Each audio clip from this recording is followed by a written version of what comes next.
This is the JE Podcast, brought to you by Philadelphia Jewish Exponent and its parent company, Mid-Atlantic Media. This episode originated from JE's sister publication, Washington Jewish Week. Welcome to the WJW Podcast. I'm your host, Aaron Trudler, editor of the Washington Jewish Week. I'm here today with Moshe Lavi, a former captain in the Israel Defense Forces, and the brother-in-law of Omri Miran, who was kidnapped from his home in Kibbutz Nahal Oz in southern Israel, less than 3 miles from the Gaza border, on October 7th by Hamas. Now, 4 months later, Omri is still being held captive by Hamas. Moshe has been extremely active and vocal in terms of his advocacy, not just for Omri, but for all of the hostages who remain in captivity, and has been a really strong advocate in a very public way in terms of the importance of bringing them home. Moshe, thank you for taking the time to chat. Thank you, Aaron, for having me today. Of course. So, as we all know, our world and our lives, but especially the lives of you and your family, changed drastically on October 7th. I know that Omri was at home with your sister, with his wife, Lishai, their 2 young daughters, Roni and Alma. Can you walk us through what happened on that day? Yes. So on October 7th, my entire immediate family was targeted. My parents live in Sderot, which was attacked, but they were rescued. My sister Michal lives in Oraner, where terrorists were repelled before they were able to do what they did in many other kibbutzim in the region. And my sister Lishai lives in Kibbutz Nahal Oz, where hundreds of terrorists were able to penetrate the kibbutz early on October 7th, already around 6:30 a.m., and ravaged it, killed many kibbutz members and kidnapped 5 kibbutz members and 2 other visitors. Lishai and Omri were in their home when Hamas terrorists, their accomplices, tried to barge into their apartment, their house, first through the windows of the bathroom. And then they went to the front door. They used a teenage boy from the kibbutz called Tomer to lure them to open the door. So Lishai and Omri obviously opened it to save Tomer's life. Tomer was later executed by Hamas. He was 17 years old, even though he followed the instructions to lure his neighbors at gunpoint, of course, to open their door. For hours, Omri, Lishai, and my 2 baby nieces, Roni and Alma, were held captive in their home. They were abused and held at gunpoint. They were later grouped with another family, the Dan family, whose daughter Mayan was murdered, 18 years old. Eventually, they were separated at 1:30 p.m. Omri was taken hostage alongside Tzachi, Dan, and 2 American visitors who came to the kibbutz that day, Judith and Natalie Ra'anan. They were all taken together, kidnapped by Hamas terrorists. Lishai was able to tell him that she loves him, she'll take care of the girls, and ask him not to be a hero, because they were waiting for him to return. And that was the last time she saw him. Lishai was instructed to stay put or else she'll be killed. She was able to stop my niece Roni from running to Omri before he was kidnapped, luckily. And then for hours more, until 5:30 p.m. or so that day on October 7th, Lishai was continuing being captive, in effect, in the home of the Dan family alongside others, until she was rescued by the IDF. She witnessed all the horrors that engulfed outside, the burning of houses, the screaming of adults and babies, those who were murdered, their neighbors. but luckily she was rescued, and she's now displaced alongside my entire immediate family. She's in Kibbutz Kramim, and she keeps advocating for me from the first week. It's a joint effort of our families. Yeah, clearly, look, your family has endured so much. You on this end, on this side of the ocean, Lishai, obviously, and the two girls. How are you doing? How is Lishai doing? And how is Lishai handling two very young girls? One I think is just 2 years old, one is less than a year old, in terms of their father not being at home. Yeah, it's been a difficult time. I was in New York on October 7th, so obviously felt very helpless. Was with my friends and family online, virtually on WhatsApp groups. But there was nothing I could do besides being there with them and in spirit. So it was a very, very difficult situation for me. And obviously for my family who experienced the violence firsthand.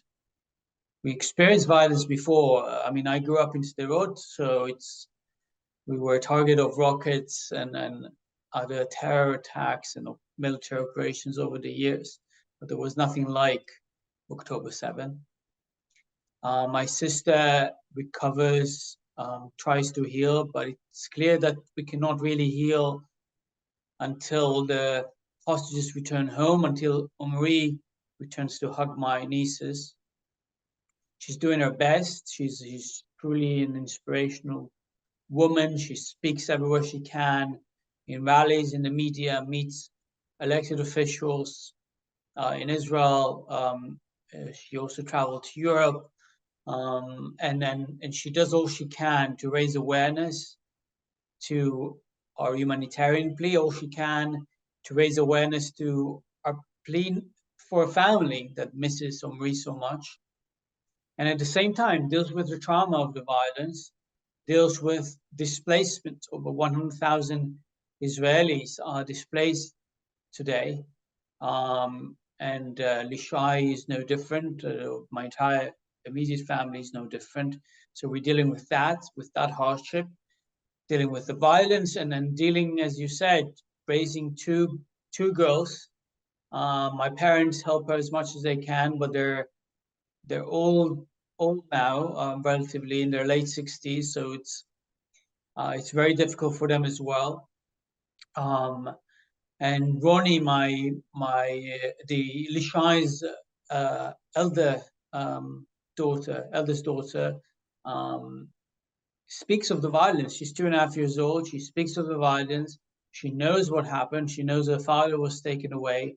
She knows he's not present. And she draws the violence, she draws her feelings, and it's very difficult to explain to someone her age what has happened. We try our best to do it. I was with the family for a while in Israel. I had to return for obvious reasons. Now I'm back in the US, so I saw the struggles not only through the camera and the WhatsApp chat, but the struggles as they are in reality. But we're doing our best, and we focus on the advocacy work we do, because it gives us the strength and hope to carry on. It gives us the strength to tell Ronnie that we're doing everything we can to bring her daddy Omri home, and the same to Alma, who is 10 months old, and so she's less aware in the same way to the situation. But she clearly knows that something is wrong, because every time she sees Omri's poster that is right behind me, she tries and touch him. She tries and touch it. She recognizes the person, and she knows he's not there. She can't really hold him. She can't really hug him. לילה? טוב, אבא, מי שמע אותו? הוא שומע אותנו? כן. ומה עוד נגיד לו? שאנחנו מה? אנחנו או... חכות לך. אנחנו... חכות לך. חכות לך. או ה... וות. אותך. לילה טוב. את אבא, רוני, מה את מציירת? אבא, את אבא? ואמא, איזה יופי את מציירת. באיזה צבע את מציירת את אבא? כתב, כתום.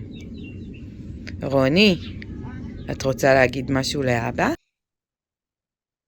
I saw some videos of your sister and brother-in-law and the two girls, and one thing that was apparent to me was just the love, a very loving family, and heartbreaking to watch, knowing the current situation. But it was just clear and it was very evident to me, just the close bond that the family has, and it's a remarkable thing to see. Moshe, you mentioned the advocacy. I want to touch on that a little bit because that's something you've expended a great deal of effort and energy on that front. And again, as I mentioned before, not just for Omri, but for you really have been a very visible presence on the advocacy scene for all the families of the hostages whose loved ones were abducted on October 7th.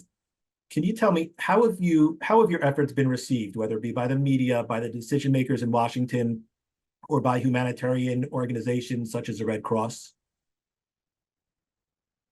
Yeah. First, if I may, I just want to refer to your first statement. Yes, it's such a loving family. Lisha and Umri met in March 2020 as the COVID pandemic broke, and within 3.5 years built a beautiful family, a beautiful home together to their two baby daughters. I never saw her happier in her life than when I see her with Umri, and I hope that happiness will return. In regards to the advocacy work, for me, for our family, it was clear from the first week we will have to be vocal. We'll have to be vocal, and we'll have to, if you may, conscript to our struggle as hostage families. There are different struggles in this dreadful war, and we of course support all of them. But it was our choice to do that as much as we can. So we go in the media. We've been in countless outlets here in the US, in Europe, and in Israel, of course, to spread the word, to share Omri's story as a human being. It's important that we give a face and a story to the term hostage, that we give faces and stories to the number 136 hostages who still remain captive, and over 240 hostages who were captive since October 7th. In our meetings with policymakers, I think the majority of them received us well, irrespective of where they fall in the political spectrum. I've been empathetic. Some understand our plea better than others. And what we try to convey is that this crisis, the hostage crisis, should be in the forefront of the war, the forefront of the conflict. It needs to be above the toxic political discourse that has been on the streets, in the social media, and in Congress and other parliaments around the world from October 8th. Even before Israel was able to fully defend its kibbutzim, its town, its people, and repel the invaders, Hamas invasion. Even before that, we saw on the streets of New York and other places around the world demonstrations in support of the atrocities that happened on October 7th. And that's the toxic political discourse I talk about, because they don't speak about the hostages, which should be above anything else, because it's a humanitarian issue, a multi-faith issue, and a multinational issue. So that's what we try to convey to policymakers. And that's what we try to convey as well to humanitarian organizations, international organizations, such as the United Nations, such as the International Committee of the Red Cross. I've been in meetings in both institutions, and I will continue to engage with them as much as I can. and tell them the reality as it is, that they have not been vocal enough from the first day. They have not been adamant enough when it comes to their condemnation of Hamas and their accomplices, and that they've not been consistent enough in their demands for the release of the hostages. If they were consistent, if they were public from day one, if they would have created coalitions of international organizations, of member states of the United Nations in support of the hostages from day one, I think the situation would have been very different now, and Hamas would have felt isolated. Hamas, however, did not feel isolated because there was no such coalition. And so Israel and us stood alone in many ways. Israel has allies, and of course they've been vocal, but the issue of the hostages should have been unanimously supported by all member states of the United Nations and by all international organizations from the first day. Thank you for that. You mentioned, Moshe, about the remaining 136 hostages. There were just recently reports that at least, I believe it's 32 of the hostages, of those remaining hostages being held by Hamas, have been killed. Have you heard anything from the Israeli government about Omri's status? And how do those revelations impact your continued advocacy to bring the hostages home? So as we know, as far as we know, the families, there are 31 who were confirmed dead by the official authorities. There were reports of additional up to 50, I believe, but those were neither confirmed nor conveyed to the families. So we disregard these reports. I think they distract us from focusing on what matters, and is advocating for the release of the hostages with the policymakers and with the wider public, because we also go to community events and to rallies to advocate in those ways, and not only in one-on-one or several families meeting officials. I don't let these reports detract our efforts, and I not let these reports derail me from the belief that Omri is alive, that I'm fighting for his return. And I know that he was alive 9 weeks ago because some of the hostages were released in the first deal that was struck between Israel and the terrorist organization Hamas. Reported that he was alive in late November.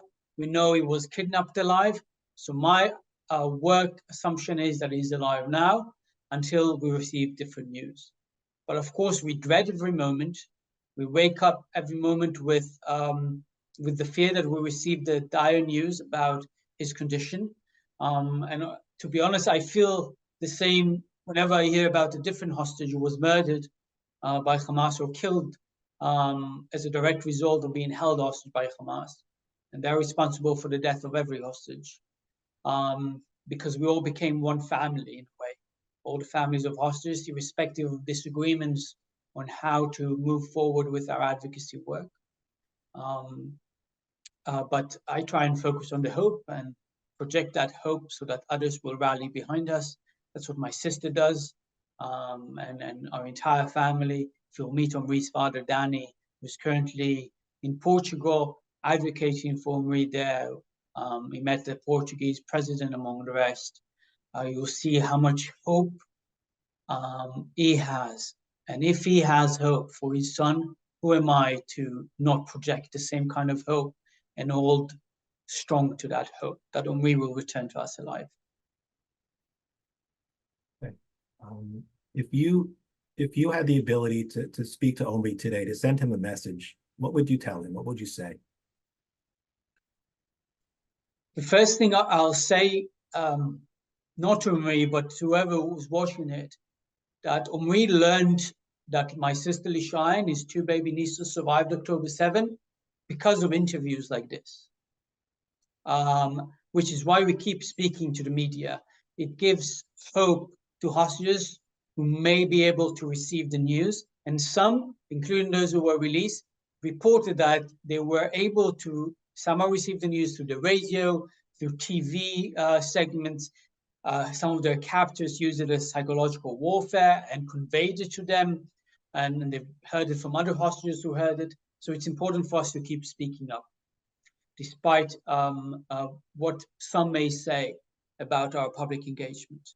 Second, if I could tell Omri something, is that his faith and his story is known all around the world, that dignitaries and elected officials worldwide know who he is and are working hard to bring about his release, and that I hope he continues to send strength to my sister, because she feels that strength that comes to her, and I hope he stays strong despite being held captive. And we try and we try and focus on that message. And if I could convey it to him, I wish I could. That's what I would have told him. Moshe, one final question. You mentioned you were born and grew up in Sderot, and as we mentioned, Omri and Lishai and their family live in Kibbutz Nachal Oz. Hamas has said that they hope to be able to repeat October 7th again and again. What are your thoughts in terms of the future of those once very vibrant communities in southern Israel near the Gaza border, and what steps could be taken to better protect them from anything like this ever happening again? So I will comment as the ordinary person. I'm not a policymaker, and I don't. I'm not in the decision-making table.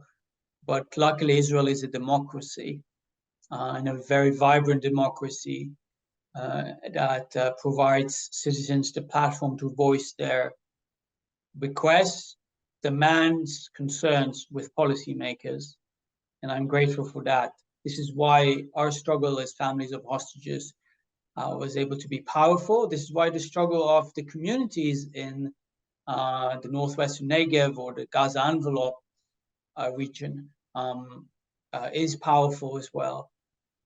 I think it's clear that any positive path forward with our neighbors in the Gaza Strip could not include radical elements like Hamas and the Palestinian Islamic Jihad, could not include accomplices that support them, whether through inciting for violence and hate in educational institutions, including those that are run by UNRWA, which is a United Nations agency. And so I hope the path forward will allow us to build a true partnership with Gaza, because without that, we cannot live in security. But I am realistic, I'm sober, and I know such process will take decades and not longer. And if you look on in an historical perspective, on conflict zones all around the world, these things are not solvable within years or months. They take at times centuries to be solved. Just look on the European continent as an example. And so until then, I hope our government will continue implementing policies that are conducive to saving lives, to protect our security. It's clear that the policies that preceded October 7 were not successful. It's clear that tolerating organizations like Hamas, allowing the channeling of funds to Hamas was a mistake. Even if the reason was trying to alleviate the humanitarian issues that exist in the Gaza Strip, they were done wrongly, in my opinion. And so I hope solutions and new policies will bring about a change in that region of Israel. It's clear that many citizens lost trust in the government, in the security apparatus because of October 7. So that trust will need to be rebuilt. And part of that trust, part of that social contract that needs to be rebuilt, and again, I speak on my behalf, is our conviction of many people in the region and in the wider Israeli public that the government must continue to prioritize the return of the hostages who are subjugated to torture, abuse, violence, including sexual violence, deprivation of food, water, proper sanitary conditions.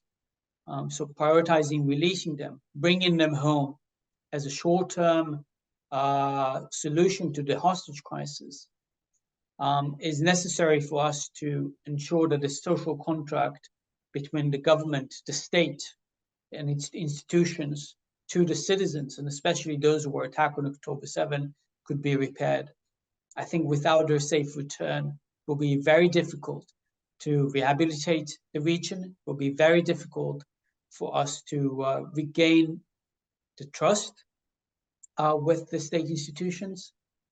But I want to believe that the government is doing all it can, and I understand the geopolitical complexities. And I understand that we're facing a terrorist organization that operates on a different rationale and has demands that are dangerous to Israel's security. But I want to believe that they do all they can to find a solution, to find a formula that we can digest in order to bring them home. And as part of that process of bringing them home, we'll be able to return to my family, will be able to return to their homes in Sderot, in Or Ner, in Nachal Oz, rebuild the communities, and continue flourish the Negev region, flourish and blossom it, as we've done as a country and as people for the past generations. Moshe Lavi, thank you so much for taking the time to chat. We, of course, keep you and your sister Lisha, your two nieces, of course, your brother-in-law Omri, and your entire family and all the families of the hostages in our thoughts and our prayers and our tefillah. Thank you so much. Thank you.